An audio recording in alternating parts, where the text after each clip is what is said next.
এইটা কি করতেছো তোমরা? মামাম কি করতেছো? এটা এটা কি? এটা কি কি করতেছো? এই জায়গাটা কি? আর তোমাদের মতন মানুষই সুইমিং পুলে এরকম ডিব্বা ডিব্বি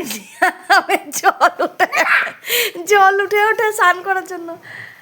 এ ভগবান, কোন চিপায় ঢুকছে দুইটায়। করো করো, সুইমিং পুলে বালতি দিয়ে স্নান করো। হ্যাঁ, ভেরি গুড।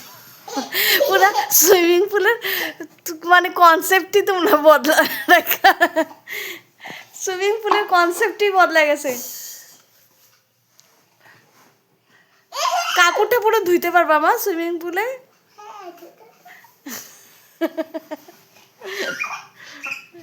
ইস রাম, আর তোমরা কই ঢুকছো? কোন চিপাতে? বড়িয়া। সুইমিং করো না সুইমিং পুলে। সুইমিং পুলে মগ দিয়ে স্নান করতে লাগে। হ্যাঁ।